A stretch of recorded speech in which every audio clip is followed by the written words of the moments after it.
प्रिय विद्यार्थियों, आज हम संस्कृत की पाठ्य पुस्तक 8वीं की रुचिरा भाग 3 का पहला पाठ पढ़ रहे हैं, जिसका नाम है सुभाषितानि, जिसका अर्थ है सुंदर वचन। तो इसमें जो भी श्लोक हैं वो हमारे जीवन के लिए बहुत ही लाभकारी हैं। उन श्लोकों को हम देखें। गुणा गुणगेषु गुणा भवन्ति, ते निर्गुणं प्राप्य भवन्ति दोषाः, सुस्वादुतोयः प्रभवन्ति नद्यः, समुद्रम आसाद्य भवन्त्यपेयः। तो यहाँ पर गुणः यहाँ विसर्ग थी, उसके बाद गुणज्येषु गुणः भवन्ति यहाँ भी विसर्ग थी, लेकिन यहाँ पर व्यंजन संधि के कारण यहाँ पर इसका लोप हुआ है। ते निर्गुणं प्राप्य भवन्ति दोषाः, सुस्वादुतोयः प्रभवन्ति नद्यः, समुद्रम जमा आसाद्य। ये संधि विच्छेद है इसका। भवन्त्यपेयः, इसका संधि विच्छेद भवन्ति जमा अपेयः। तो इसमें जो कठिन शब्द थे उनका संधि विच्छेद किया। अब हम इसका सरलार्थ करते हैं कि गुणः गुणज्येषु गुणा भवन्ति, के गुण गुणज्येषु गुणी मनुष्यों को पाकर गुणः भवन्ति गुण रहते हैं। ते निर्गुणम प्राप्य, वे निर्गुण को पाकर यानी कि गुणहीन मनुष्य को पाकर दोषः भवन्ति दोष बन जाते हैं। जिस प्रकार सुस्वादुतोयः प्रभवन्ति नद्यः, नद्यः नदियाँ, सुस्वादुतोयः स्वादिष्ट जल वाली होकर, प्रभवन्ति पर्वतों से निकलती हैं बहती हैं, जो समुद्रम आसाद्य समुद्र में मिलकर, भवन्ति अपेयः अपेयः भवन्ति न पीने योग्य बन जाती हैं। तो इसका भावार्थ है कि सत्संगति का जीवन में बहुत बड़ा महत्व है, इसलिए हमें अच्छे लोगों की संगति ही करनी चाहिए, बुरे लोगों की नहीं। आगे दूसरा श्लोक। साहित्य संगीत कला विहीनः, साक्षात् पशुः पुच्छ विषाणहीनः, तृणं न खादन् अपि जीवमानः, तद्भाग देयं परमं पशूनाम। तो यहाँ पर इस श्लोक का अर्थ कि साहित्य संगीत कला विहीन है, कि साहित्य संगीत या अन्य प्रकार की कला को विहीन न जानने वाला मनुष्य, पुच्छ विषाणहीन पूँछ और सींग से रहित, साक्षात पशु साक्षात पशु के समान है।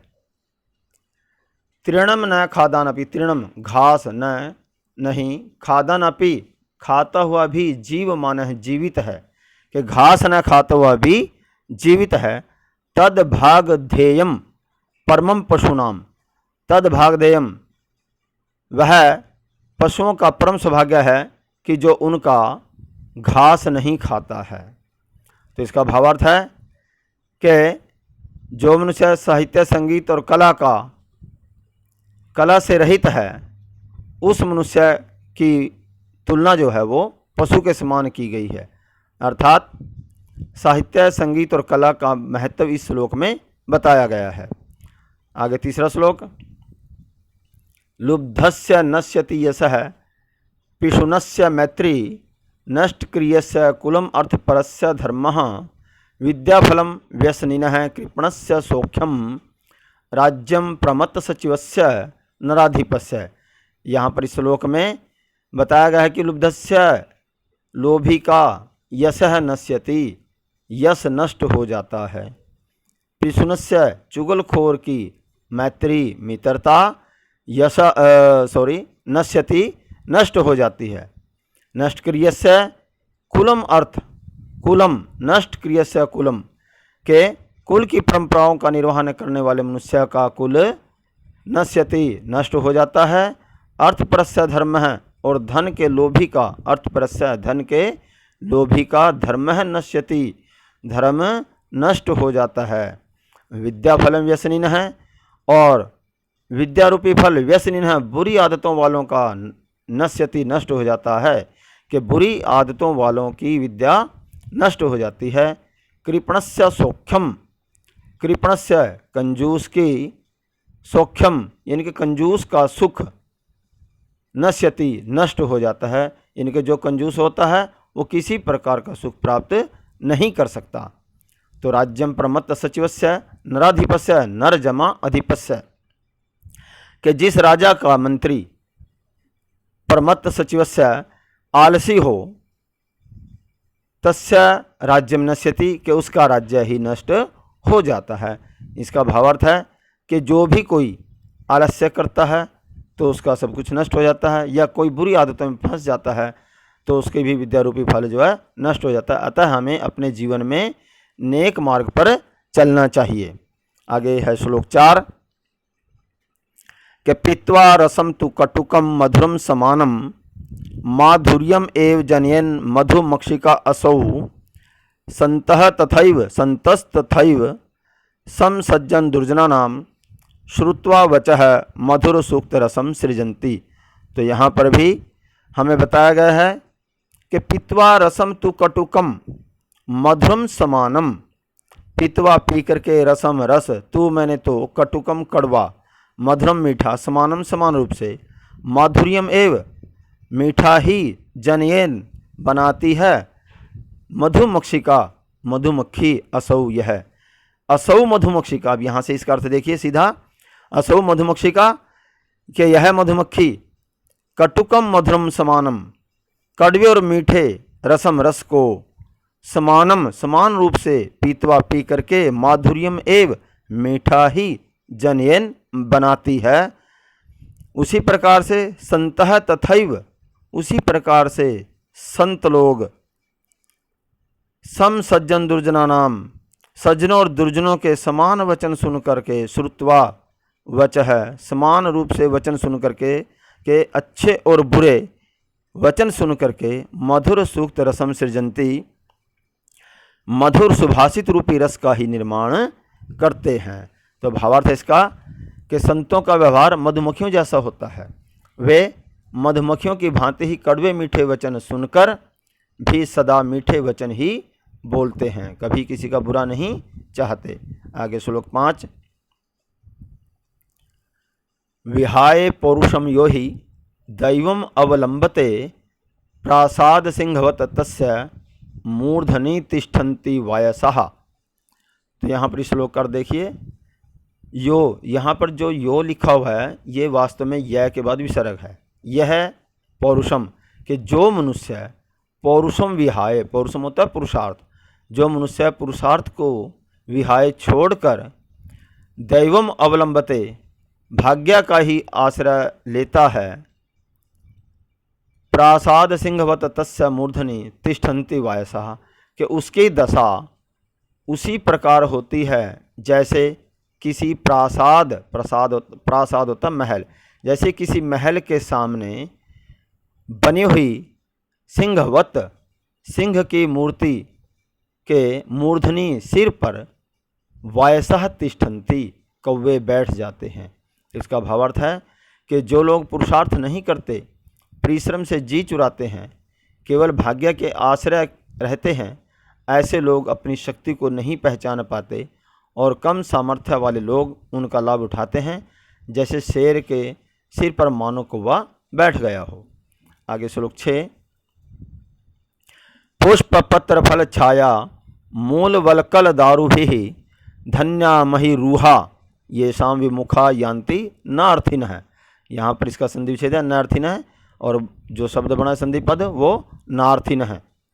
तो पुष्प पत्र फल छाया मूल वलकल दारुभी, तो यहाँ पर पुष्प मैंने फूल, पत्र पत्ता, फल छाया, मूल मूल होता है जड़, वलकल छाल, दारुभी और लकड़ी से युक्त वृक्ष, महीरुहा वृक्ष, धन्य है। देखिए हमें वृक्षों से बहुत कुछ मिलता है, इसलिए हम उनको कहते हैं कि ये बहुत ही भाग्यशाली सौभाग्यशाली हैं जो हमें बहुत कुछ देते हैं। तो यान्ति न अर्थिन है, न जमा अर्थिन है, ये शाम विमुखा यान्ति, कि याचक अर्थिन होता है याचक, याचक ये शाम जिनसे विमुखा न यान्ति, मुख मोड़ करके, मुंह मोड़ करके नहीं जाते। यान्ति या धातु से बना है जो लट लकार का प्रथम पुरुष का बहुवचन है, यान्ति। तो इसका भावार्थ है कि इस संसार में वृक्ष से बढ़कर धन्य कोई नहीं है, क्योंकि जो भी याचक वृक्ष के समीप आता है तो वृक्ष उसे फल फूल पत्ते औषधि के रूप में जड़ या छाल, धूप से बचाने के लिए छाया और अपनी मूल्यवान लकड़ी से उसका उपकार अवश्य करता है। अतः हमें वृक्षारोपण अवश्य करना चाहिए। वृक्षों की रक्षा हमारे अपने जीवन की रक्षा है। और 7वां श्लोक है इस पाठ का, चिंतनीया ही विपदाम आदावेव प्रतिक्रिया। यहाँ पर आदावेव इसका संधि विच्छेद है, आदौ जमा एव, न कूप खननम युक्तम प्रदीप्ते वह्निना गृहे। तो यहाँ पर इसमें बताया गया है कि चिंतनीया ही विपदाम आदौ एव, आदौ का अर्थ होता है प्रारंभ से, एव प्रारंभ से ही, विपदाम विपत्ति के, प्रतिक्रिया प्रतिकार करने के बारे में, चिंतनीया विचार कर लेना चाहिए कि कोई मुसीबत हमें लगता हो कि आ रही है तो हमें उससे के बारे में पहले ही सोच लेना चाहिए। न कूप खननम युक्तम प्रदीप्ते वनिना गृहे, क्योंकि गृहे घर में, वनिना प्रदीप्ते आग लग जाने पर, कूप खननम युक्तम न कि कुआं खोदना उचित नहीं होता। भावार्थ कि विपत्ति आने से पहले उसका हमें समाधान करना चाहिए। जो लोग ऐसा नहीं करते, मानो वे घर में आग लग जाने पर पानी के लिए खोदने का विचार करते हैं, जो मूर्खता का प्रतीक है। अब हम इसका अभ्यास करेंगे। तो अभ्यास में इसका जो पहला प्रश्न है, पाठे दत्तानाम पद्यानाम सस्वर वाचनम कुरुत। तो इन श्लोकों को आपने वाचन करना है, बोलना है, गाना है। अभ्यास का दूसरा प्रश्न है, श्लोकांशेषु रिक्त स्थानानि पूर्यत। ये तो जो श्लोक हैं उनके अंशों को आपने ध्यान से उसको भरना है। जैसे समुद्रम आसाद्य, तो इसकी पंक्ति को पूरा करेंगे। भवन्त्यपेयः, ख खालिस्तान है, वच है, मधुर सूक्त रसम सृजंती, तो इसमें आ जाएगा श्रुत्वा वचः। ग तद भाग ध्येयम, खालिस्तान पशुनाम, तो इसको पूरा करेंगे, परमम पशुनाम हो जाएगा। घ विद्याफलम, इसके बाद आ जाएगा व्यसनिनः, कृपणस्य सौख्यम। अंगय पौरुषम विहाय यह दैवम अवलंबते, यहाँ पर खालिस्तान में दैवम आ जाएगा। च चिंतनीया ही विपदाम अदावेव प्रतिक्रिया, तो इसमें अदावेव आ जाएगा। प्रश्न संख्या 3, प्रश्नानाम उत्तराणि एक पदेन लिखत, के एक पद में इन प्रश्नों को उत्तर लिखें। कि व्यसनिनः किम नश्यति, कि बुरी आत्माओं वाले क्या नष्ट हो जाता है। विद्याफलम, इसका उत्तर होगा विद्याफलम। ख कस्याम रोच मानायाम सर्वम कुलम रोचते, इसका उत्तर होगा स्त्रियाम। ग मधुमक्षिका किम जनयति, माधुर्यम। मधुर सूक्त रसम के सृजंती, घय का उत्तर होगा संतः। अंगय अर्थिनः के भय विमुखा न यान्ति, के याचक किन से विमुख होकर नहीं जाते हैं, तो इसका उत्तर होगा महिरूहे भय, वृक्षों से।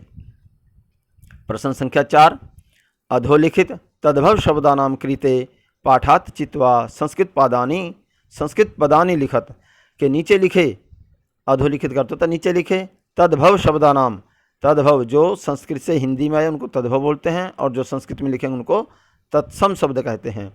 शब्दानाम कृते पाठात चित्वा, पाठ से चुन करके संस्कृत पदानि लिखत, संस्कृत में उनको लिखना है। जैसे कंजूस, तो कंजूस को यहाँ पर लिखा हुआ है कृपण है, कड़वा, इसको लिखेंगे कटुहु। पूंछ पुच्छः, लोभी लुब्धः। मधुमक्खी, इसको लिखेंगे मधुमक्षिका। तिनका तृणम। प्रश्न संख्या 5, अधोलिखितेषु वाक्येषु कर्तृपदम क्रियापदम च चित्वा लिखत। अब वाक्यों से कर्ता और क्रिया रूपी पद हमने छांट करके लिखने हैं। यथा जैसे बताया गया है, संतः मधुर सूक्त रसम सृजंती, तो इसमें जो कर्ता है वो संतः है और क्रिया सृजंती। इसी प्रकार से क निर्गुणम प्राप्य भवन्ति दोषः, तो इसमें कर्ता आ जाएगा दोषः और क्रिया आ जाएगी भवन्ति। ख गुणज्जेषु गुणः भवन्ति, तो इसमें कर्ता होगा गुणः और क्रिया होगी भवन्ति। ग मधुमक्षिका माधुर्यम जनयेत, यहाँ पर कर्ता मधुमक्षिका और क्रिया जनयेत। घ पिशुनस्य मैत्री यशः नाश्यति, तो इसका कर्ता जो होगा वो मैत्री और क्रिया होगी नाश्यति। अंगय नद्यः समुद्रमासाद्य अपेयः भवन्ति, यहाँ पर कर्ता नद्यः और क्रिया भवन्ति। प्रश्न संख्या 6, रेखांकितानि पदानि आधृत्य प्रश्न निर्माणम कुरुत, के रेखांकित के पदों को आश्रय लेकर के हम प्रश्न निर्माण करें कि उसकी जगह प्रश्नवाचक शब्द लिखेंगे। क गुणः गुणज्येषु गुणः भवन्ति, तो यहाँ पर गुणः रेखांकित किया गया, इसके स्थान पर आया जाएगा कि किम शब्द का प्रथम व्यक्ति का बहुवचन। ख नद्यः सुस्वादुतोयः भवन्ति, तो नदी शब्द स्त्रीलिंग है, तो यहाँ पर ख नद्यः के स्थान पर कहा सुस्वादुतोयः भवन्ति। ग लुब्धस्य यशः नश्यति, तो लुब्धस्य ये षष्ठी विभक्ति का एक वचन है, तो किम शब्द का षष्ठी का एक वचन में आ जाएगा कस्य। घ मधुमक्षिका माधुर्यमेव जनयति, तो मधुमक्षिका स्त्रीलिंग पद है, तो यहाँ पर किम शब्द का प्रथम व्यक्ति का एक वचन का, मधुमक्षिका के स्थान पर का शब्द आ जाएगा, का माधुर्यमेव जनयति। अंग महताम प्रकृति ही सुस्थिरा भवति, तो प्रकृति ये स्त्रीलिंग पद है, तो यहाँ पर इसके स्थान पर आ जाएगा का, तो महताम का सुस्थिरा भवति। प्रश्न संख्या 7, उदाहरण अनुसारम पदानि पृथक कुरुत। अब उदाहरण के अनुसार पदों को अलग करके लिखिए। समुद्रम आसाद्य, तो समुद्रम में हलंत जमा आसाद्य। माधुर्यम एव, तो यहाँ माधुर्यम में मैं हलंत जमा एव। अल्पमेव अल्पम में हलंत जमा एव। सर्वमेव, तो सर्वम में हलंत जमा एव। दैवमेव दैवम में हलंत हो जाएगा जमा एव। महात्मनाम उक्ति ही, तो यहाँ पर महात्मनाम में हलंत जमा उक्ति हरसवु। तो विपदाम अदावेव, तो यहाँ पर इसका संधि विच्छेद होगा विपदाम में हलंत जमा आदौ जमा एव। इस प्रकार ही हमारा पहला पाठ पूरा हुआ। मैथ बाय सचिन कौशिक, इस चैनल को आप देखते रहिए, जुड़े रहिए और वीडियो को लाइक और शेयर कीजिए।